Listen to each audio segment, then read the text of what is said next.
Entrepreneurship, the highest of callings. Nowadays, everyone and their mother wants to be their own boss. As two brothers building a YouTube channel, we're no exception. The question is, could just anyone rise up and be an entrepreneur? We wanted to interview somebody who really built something, who was truly an entrepreneur. All of the cliche things that you hear about going and getting it, we wanted to go underneath the surface. Yeah. Anybody who has a seat open next to them, can you raise your hand? Because we have so many, we have 2 seats up here. Someone wants to sit down. Right, that's nice. What's funny about this interview is you're talking to the introverted me. And I'm usually extroverted in every interview. I don't think the introverted side of me has ever been interviewed. So I don't even know how to be right now. My name is Espree Devora, and I think my life's work is about creating meaningful impact in other people's lives.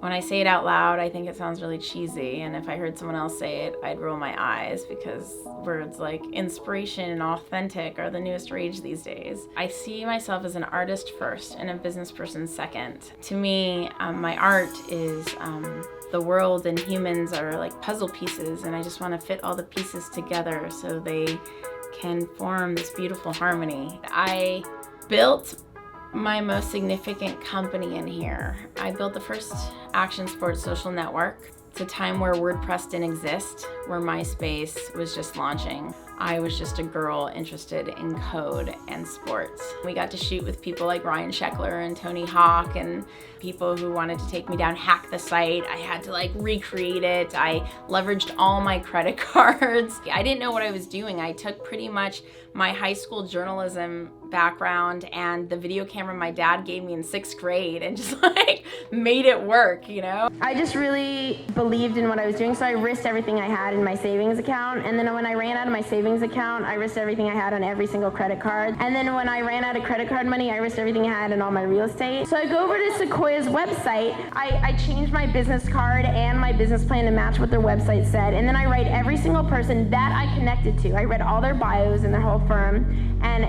I sent a personalized email to each one. I'm coming to San Francisco next week, so it would be great if I could stop in and meet with you. So nobody wrote back, so I flew to San Francisco. Of course, why would I not? This art is amazing. I discovered this. This is Brendan. He's the artist. Hi guys. He has this amazing Instagram, and he talked about how he wanted to go off and make a full-time living being a creative doing his photography. And I really admired him because that was a huge risk. Yeah.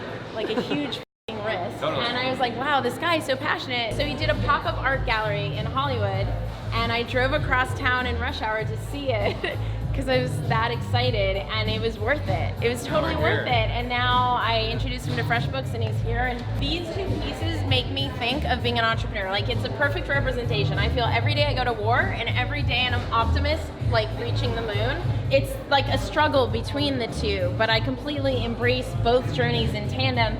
But what I really love about this art is both of them are winners. Even though he's going to war and she's going to the moon, they're both winning at doing those things, and they're just conquering it. And I feel like these 2 depict my life as an entrepreneur and just as a person on a daily basis. And then with my podcast, I feel like I'm painting audio. Sometimes it's hard to understand where the artist stops and the business person starts, or how to be a business person and an artist in tandem, but I definitely feel a lot more comfortable being an artist than I do being a business person. You ready for my journey? Yeah. All right. All right, 3, 2, 1. Welcome back to the We Are LA Tech Podcast. So excited to be here in Santa Monica interviewing a channel that I discovered through my favorite vlogger, Cody Warner. Welcome, Methodbox. Hey guys. So you guys know, I know you always expect that there's tech on every single episode, and this has kind of been the YouTube week, which is really exciting. A lot of you may not know that I had one of the largest channels on YouTube when YouTube was new, and so I really got into the YouTube world back with the iJustine and Philly D days, right? Wow. And so I wanted it to kind of revisit what is it to build a YouTube channel now? What is that journey like? It takes a lot of market research you definitely got to be able to know the right communities to share your work to. Yeah. For example, when you're small, it's hard to get like recommended by YouTube. So a lot of the things that we do consist of like sharing it on Reddit. So it's really just finding those groups of people that are actually interested in your work and just exposing it to them. And like he said, making topical content that people can find that's relevant to pop culture is another big one. I've never identified as like a woman in tech or a female entrepreneur. I've always just been a business person. Being that I produce and host the Women in Tech podcast, I am exposed to a lot of women, and it seems like we all have this not enough thing in common. And so I've become more attuned to just kind of the concerns that they have. I've been exploring the concept a lot of I'm not enough.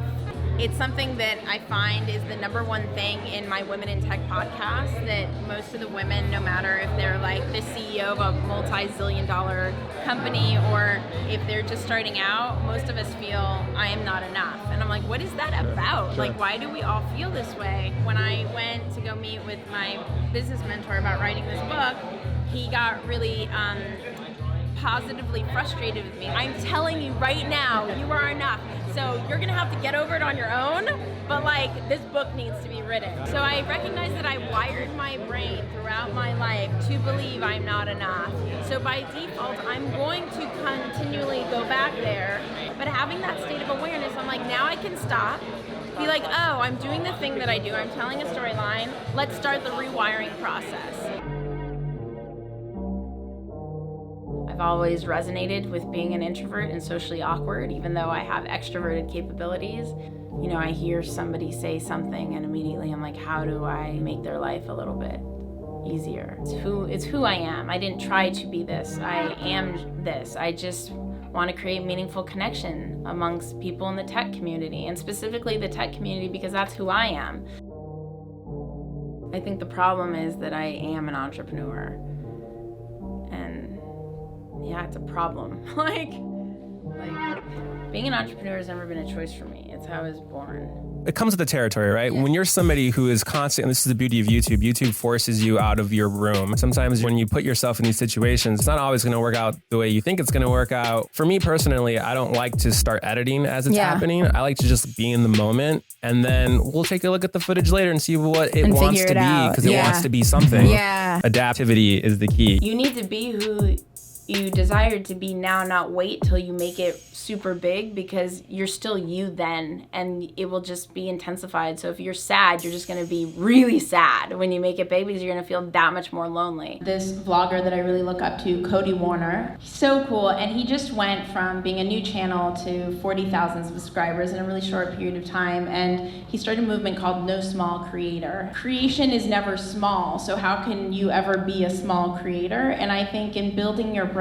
the way he's built his, in treating it like it's the most important thing you're doing ever. So whether you have 700 or 700,000 or million or whatever, it doesn't matter. It's how we want to show up to the world. I never want to be anything other than who I am. And I have, tons of insecurities. My own passion, people find me really weird. Like, I don't understand your passion. They can't put me in a box. But I also really believe in being a vulnerable leader. I think that's one thing that makes me a lot different than a lot of the other business people out there. They portray perfection all the time, but I'm human. We're all human. They're human too. And so I put my imperfections on public display, and I feel a responsibility to be myself and not misportray what it is to be an entrepreneur. I think that's more helpful than just setting somebody up to think it's this perfect world where everything's skippy and